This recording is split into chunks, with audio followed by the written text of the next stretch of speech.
Hello everyone, FPL Raptor here and welcome back to another video on my YouTube channel. We actually have another double upload day today. The first upload is this video here, which is a Game Week 7 wildcard video, and then later today we'll have the deadline decisions video, which will cover all of the press conference updates, some of your final dilemmas ahead of the deadline. If you're enjoying the content here on the channel, or if you are new to the channel, please do consider liking and subscribing. But without further ado, let's jump into it.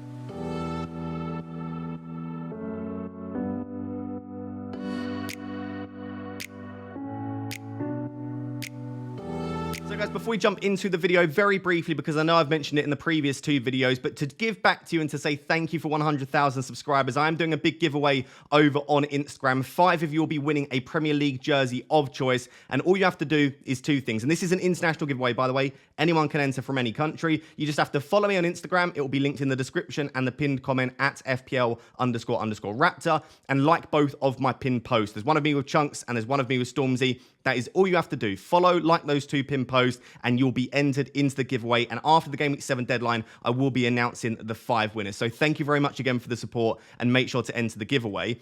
But before we actually discuss my Game Week 7 wildcard draft, the draft that I would be going with if I were to wildcard, I first just wanted to discuss, are there other opportunities that might be slightly better to play the wildcard?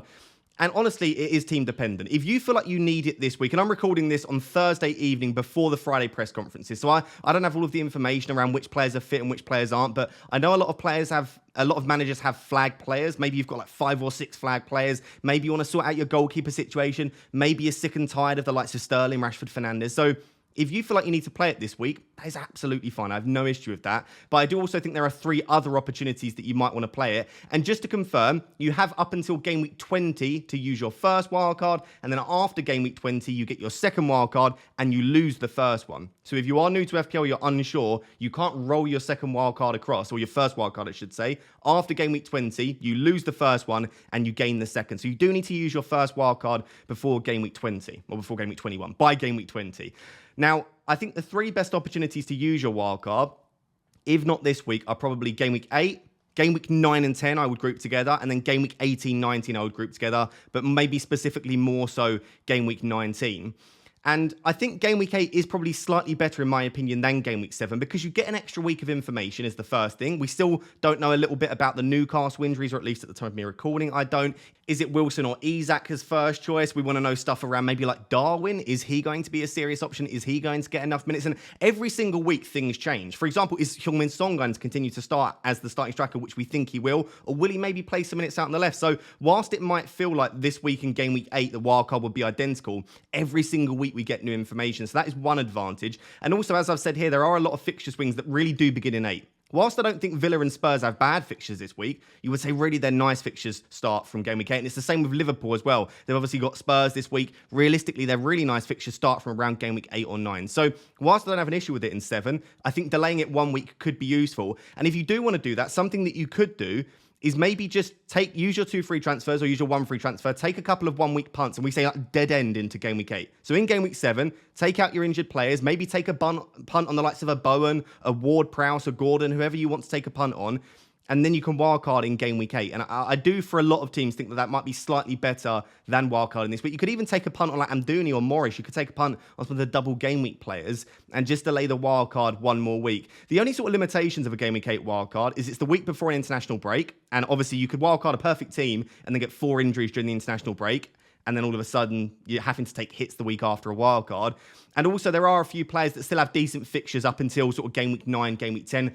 Just as an example, and I know people will hate me saying this, but Manchester United play against Sheffield United in Game Week 9, one of the weakest defences in the league. Maybe you just want to hold your assets for Game Week 9 and then remove them in Game Week 10. So it maybe feels slightly early. It's the week before an international break, but I do really like Game Week 8 as a wildcard.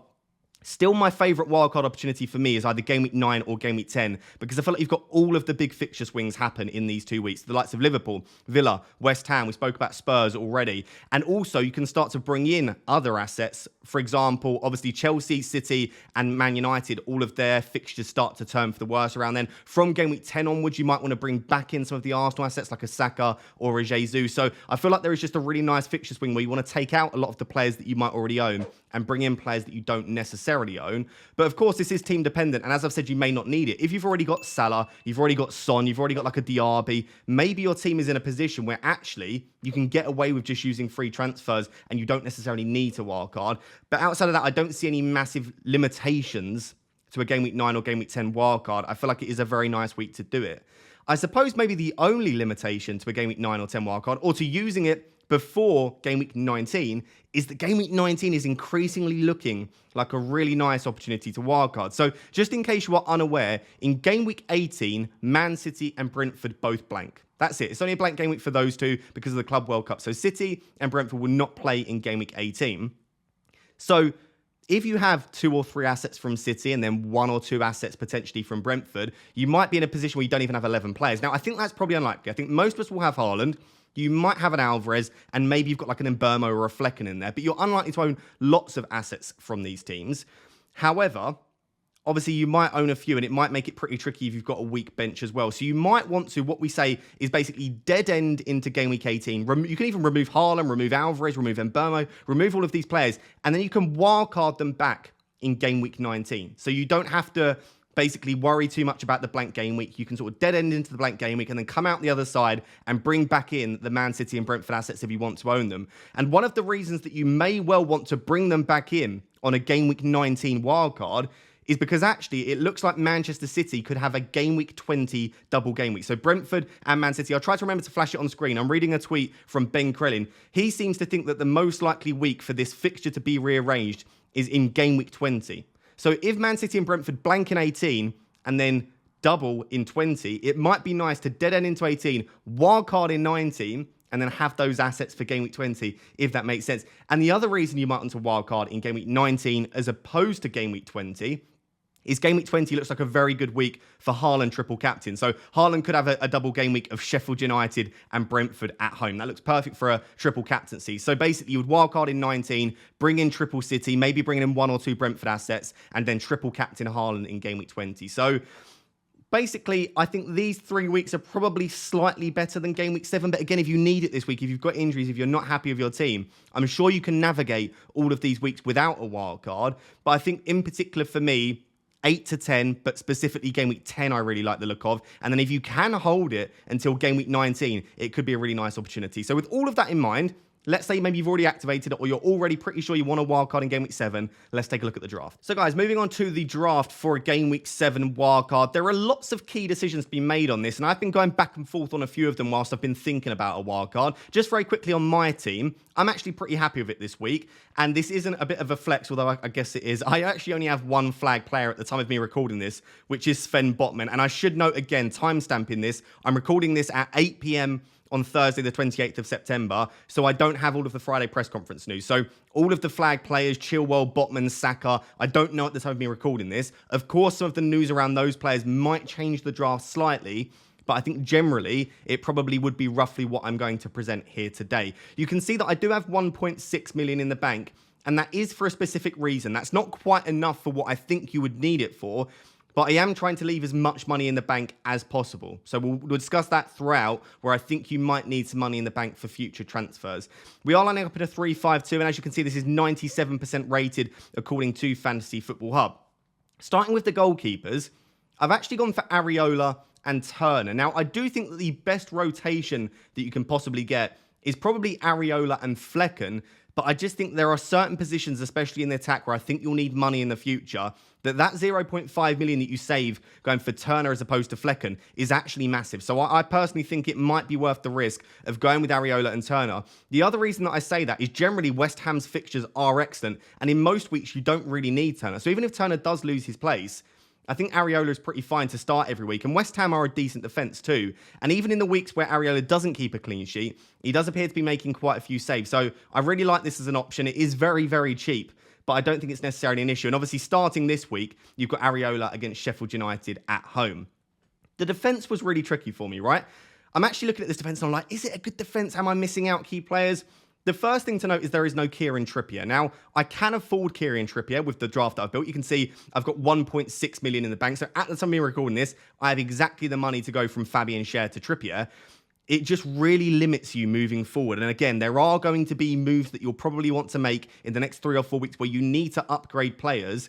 And all of a sudden, you're having to make 2 transfers to do that to get the funds. And unfortunately, one of the main places that you would maybe have to sell to get the funds is probably Kieran Trippier. So whilst I do think he's a much better option than Fabian Schär, I just think it really does limit what you can do moving forward. So this draft, for that reason, has Fabian Schär and no Trippier. But I would love to know what you think down below. Is it worth the sacrifice? Would you rather just deal with that in the future and just go with Kieran Trippier now? But you do still cover the Newcastle defence.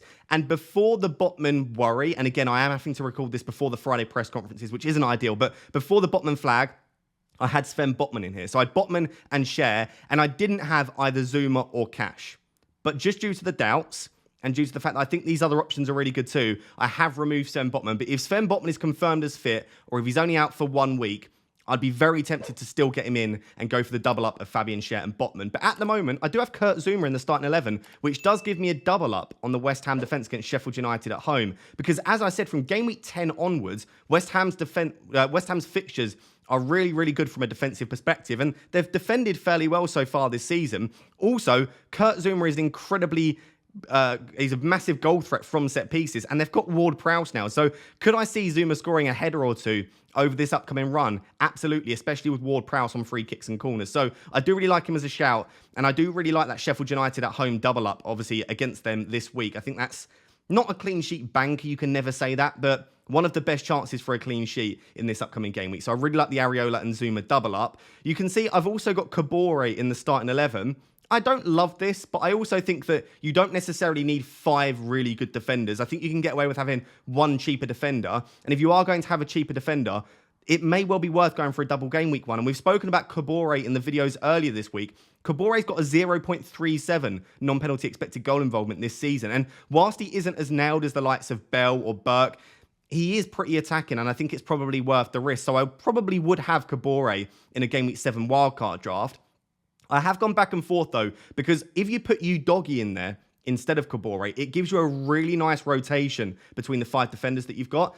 Again, it's just removing money from future transfers for your attackers, and it's leaving you in a pretty inflexible position moving forward. So I've tried to remove as much money from these sort of surrounding positions like the goalkeepers and your 5th defender as possible. But if you did want Udogie in there, it does, as I said, give you a really nice rotation between the 5 defenders. Pretty much every week, you've got 3 really nice defenders to start. But at the moment, it's Schär, Zuma, Kabore, Areola to start. I've got Estepinian and Cash on the bench, obviously playing against each other this week. I've seen a lot of wildcard drafts without Estepinian.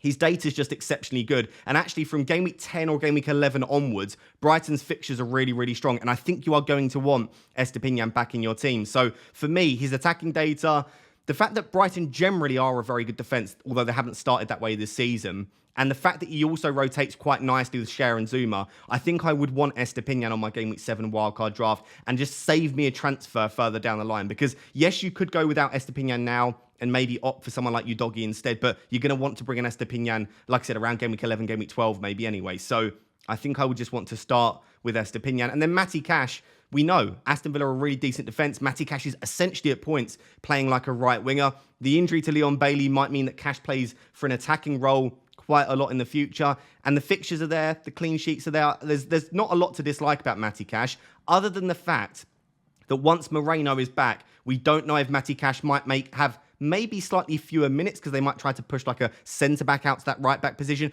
or he might just play slightly more defensive, and it may be Moreno that's the sort of full-back/wing-back that bombs on. So that's the only slight doubt around Matty Cash, is we don't know how the introduction of Moreno might affect him, but I think it's probably a risk that I'd be willing to take. So that's the defence. Cheap on the goalkeepers. Really nice backline this week of Fabian Schär, Zuma, Kabore, Estepinian and Cash on the bench for their future fixtures. Again, if Botman is confirmed as fit or he's only out for 1 week and we know that he'll be back for game week 8, I'd be very tempted to either drop Zuma or Cash and still have the Newcastle double up on the defence. So moving on to the midfield, and this was actually a lot harder than I thought it would be because there are a few players that I haven't managed to get in that I would definitely want in my game week 7 wildcard draft.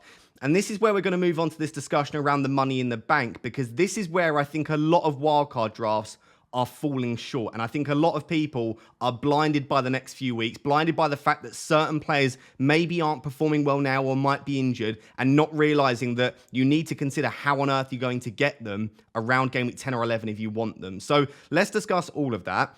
I will just note around the players that you might want that are going to be very difficult to get if you don't leave money in the bank or at least have in your mind a route back to them. The main one is Saka. Now, again, I'm recording this at the time of not knowing whether Saka is fit for Game Week 7 or not. Regardless, I actually don't mind dropping him because if you take his next 3 fixtures against Bournemouth away, and we know Saka isn't great away from home, then Man City, then Chelsea, they're not a great 3 fixtures, but then he plays against Sheffield United in Game Week 10. You're going to want Saka for then if he's fit. And also, you probably want him for beyond that as well. He's on penalties. He's got good minutes. We know what he's like as an FPL asset. So how are you getting Saka into this team? I don't know if you've not got any money in the bank and you've not got a way to get there. Because you might say, well, you just end up selling Maddison. 2 things on that. You might not want to sell Maddison because he's a great FPL asset. You might not want to sell Son. You probably don't want to sell Salah. So those are your 3 main ways to do it. And also, you still need money in the bank to go from Maddison to Saka. It's not a straightforward switch. So a lot of people are leaving like 0.1, 0.2 in the bank with a midfield similar to this. How are you getting to Saka? And I'll tell you how. It's probably, again, selling Maddison, but also having to sell someone like a Trippier to fund that, or even downgrading your like Alvarez down to someone like a Solanke, which might not be ideal. So I feel like people aren't thinking about how they're going to get Saka in. And I know people will laugh at this. Rashford and Fernandes at some point in the near future could become very good FPL options again because their data still is good. All we need is Manchester United to start scoring a few more goals and looking a little bit more comfortable in the attack. And all of a sudden, you're probably going to want maybe 1, probably not 2 of those in. Let's say that Sterling finds his feet. That's another play that you might struggle to get to. So I know at the moment this midfield looks good, but I just think you need to think if you are playing the wild card this week about especially Saka, but also maybe some other assets around that price. How are you going to get to them? What is your plan? And I don't think a good backup plan is, well, I'll just sell Maddison or Son because you might not want to if they're performing quite well at that point. The players that I'm missing out on in my midfield, before I move on to the 5 that I've chosen, it really is a West Ham midfielder. I'd quite like Bowen and I'd quite like Ward-Prowse. I'd definitely like at least one of them, especially for this Sheffield United at home fixture. But also beyond that as well, from Game Week 10 onwards, West Ham's fixtures are really strong. So I've gone back and forth because I've got Gordon, which we'll discuss in a second. I could put Bowen or Ward-Prowse in that spot. But again, it's taking some of that money away. And whilst I don't have the money in the bank to go from Gordon to Saka, for example, I want to leave as much money in the bank as possible so that it makes it as easy as possible if I need to make some moves that I might want to make in the future. So I've got that in the back of my mind, but I would love a Bowen and I would love a Ward-Prowse in this team. So we'll start with Mohamed Salah. Mohamed Salah is in there for a reason because from Game Week 8 onwards, Liverpool's fixtures are exceptional. And the other reason is from Game Week 8 onwards, Man City's fixtures are not very good. And all of a sudden, a consistent Salah with Liverpool putting up good data and Haaland with tricky fixtures, you have a genuine possibility at points to captain someone other than Haaland. And Salah is probably the only player that you feel comfortable captaining on a consistent basis because he is such a consistent FPL asset. So all of a sudden, spending 12.5 million on Salah feels like a pretty good use of that fund. So for me, I've seen people discuss going without him. I feel like Salah's a bit of a no-brainer on a wildcard. And it's one of the main reasons that I would want to use a wildcard between now and Game Week 10. So I really like having the idea of having Salah in there. Son is very, very similar. Son is a player that I am happy captaining. In a week where he has a better fixture than Salah and Haaland, he is one of few players where not only do you trust him as a finisher, and if he gets the chance, you'd expect him to take it, he has a very high ceiling. I mean, we've seen twice in the last 3 weeks, Son can get you sort of 14, 15 points plus quite comfortably, and that's what you want from a captaincy. So I feel like this is almost a freemium draft now. Salah, Son, Haaland are 3 premium assets that you are happy captaining in most game weeks, and I feel like those 3 are non-negotiable for me on a wildcard. So Son is really good. And as I said, I do have to double up with Maddison. Maybe 1 week early to have the Son and Maddison double up. But Liverpool aren't the best defence in the world, although they have improved this season. It's still a decent fiction. You would still expect Spurs to score goals. And from Game Week 8, their fixtures look really good. Obviously, they've got Luton in Game Week 8. I think you're going to want to have Maddison and Son in there. So maybe you could take a 1-week punt on Bowen and then move from Bowen to Maddison next week. I feel like I'd rather just save the transfer and start with Maddison now. So for me, Maddison, Salah, Son felt like pretty easy picks. And to be honest, so did Diaby. Diaby is a player that I've wanted for a while. I think he's looked really good to start the season. Aston Villa are scoring goals in attack, and whilst they've struggled a little bit more in recent weeks, I still feel like they're a team that will score goals. And I prefer Diaby to Watkins. Irrelevant of price, I just feel like Diaby looks like a better FPL asset. He's a goal threat. He's got some creativity too. He looks very nailed on, and he is very, very good value. So Diaby is a player that I feel fairly comfortable picking in my wildcard. And as you can see, there is no Mbeumo in this midfield. And for me, I do prefer Diaby to Mbeumo. And of course, you can have both of them. But if I was to only be choosing one on a wildcard, or if I was using my transfers now, I do prefer Diaby to Mbeumo. Very similar data, but with better fixtures. You could say playing in a slightly better attack, maybe Villa than Brentford. Obviously, Mbeumo has slightly better minutes, and Mbeumo's on penalties. But I think Diaby's a better player. I think he's a more clinical finisher from what we've seen. And he's a player that I think could be very, very good for the upcoming game week. So for me, Diaby has been in pretty much all of my wildcard drafts too. So Diaby, Maddison, Salah, Son, those four, in most of the wildcards that I've built and tinkered around with, they haven't left. It's that fifth midfield spot which I'm finding a little bit difficult because there are numerous options that you can go for. Most of the time, it's between sort of 3 or 4 players for me. I think Gordon, as we'll discuss in a second, is an excellent option. Bowen and Ward-Prowse, I think, are really good options, not only for this week, but for future weeks as well. You could still justify trying to get a Matoma in there, but the fixtures aren't great for Brighton, so I think I would look elsewhere. And as I said, you could just stick with Mbeumo. Yes, he's not a shiny new toy, and yes, he's been a little bit disappointing in recent weeks, but he is still the player that we've spoken about in previous weeks. He's on pens, gets 90 minutes every week, and the fixtures aren't terrible for Brentford if you take them in their entirety up until they're blank in game week 18. So there are all of the options, but I have gone for Gordon for a couple of reasons. Number one, the fixtures for Newcastle are so good. Not only this week against Burnley at home, but beyond that as well. If you look right up until game week 19, Newcastle have the best fixtures in the league according to the Fantasy Football Hub fixture analyzer. So I think Gordon has excellent fixtures coming up. The other reason that I like Gordon is his data has been very, very strong. And some people seem to think that it's only skewed from that Sheffield United game. Of course, his data is inflated, but he did play that game. Yes, Sheffield United are pretty stinky, but you don't suddenly just say, well, we're not going to consider his data because it's skewed from that game. He still played in that game and he still got good data in that game. Outside of that, he also accumulated over 0.8 non-penalty expected goal involvement against Liverpool, who again haven't been terrible defensively this season. So Gordon is a player that is putting up good data with good fixtures coming up. And I just want a piece of that Newcastle attacking pie. And unfortunately, Wilson and Isak are doubts at the moment. And even if you feel like one is confirmed to start, you've of course got other really good forward options too. And they're quite expensive to try and squeeze into your team. Whereas Gordon is very, very cheap. So for all of those reasons, I do really like a punt on Gordon. Now, of course, Gordon is on 4 yellow cards. So you do need to consider if you want to take that risk, because if he picks up a 5th yellow card, he's banned for 1 Premier League game. And you would expect before you probably remove him, there's a very good chance that he does pick up that yellow card. So you do need to consider that. But someone in my comments said something very, very interesting. They said that Gordon's probably going to get a rest at some point in the next 5 or 6 weeks anyway. And I would say, yeah, there is a possibility that that happens. At least if he gets suspended, you know which week he's going to get that rest. Now, of course, he could get rested before he gets suspended, in which case he would miss 2 games. But it is true that if he doesn't get rested before the suspension, that would be probably his rest in the Premier League. And then he might start all of the games in and around that. So it might end up actually being a positive thing if you try and take it like that. But I think for me, I would just take the risk. I'd not be too worried about the suspension. And if it comes in a week where I really need him, then I have to remove him. But I think it's a risk worth taking because I think Newcastle will continue to score goals and the fixtures are there to attack. So that's the midfield. Again, I think you need to make sure you think about the likes of Saka, maybe Manchester United mids or other players that you might want to bring in from game week 10 and beyond. And also, I would quite like Ward-Prowse or Bowen in here. So if you want to take a punt on one of them instead of Maddison or instead of Gordon, I don't hate it. I'm happy with that midfield 5. Let's move on to the forwards. So moving on to the forwards, we actually need to discuss Erling Haaland because a lot of people are discussing removing him for the upcoming set of fixtures that Man City have. And listen, I get it that City's fixtures aren't ideal by any means, but I'm not removing Haaland. I mean, it's Erling Haaland. And I think, yes, his data isn't quite as good against the top teams, but he still puts up, and I think this was on the FPL Wire, I believe, that I saw the statistic, but against the top 6 sides last season, he still put up 0.8 non-penalty expected goal involvement per 90. So, yes, he's not putting up that ridiculous data. Yes, he's not going to get hat-tricks every week against the top teams in this difficult fixture run, but he is still going to get you returns. So, for me, regardless of if I wildcard this week, next week, 9 or 10, I would have Haaland on my wildcard because even if you're not captaining him, you don't know which weeks Haaland's going to smash it. This is the issue with him as well. He can pop up with hat-tricks when you least expect it, and it's just not worth the risk of going against him. So I know some people are considering going without. For me, it's just not an option. I still feel like with the difficult fixtures, he's the best FPL asset in the game.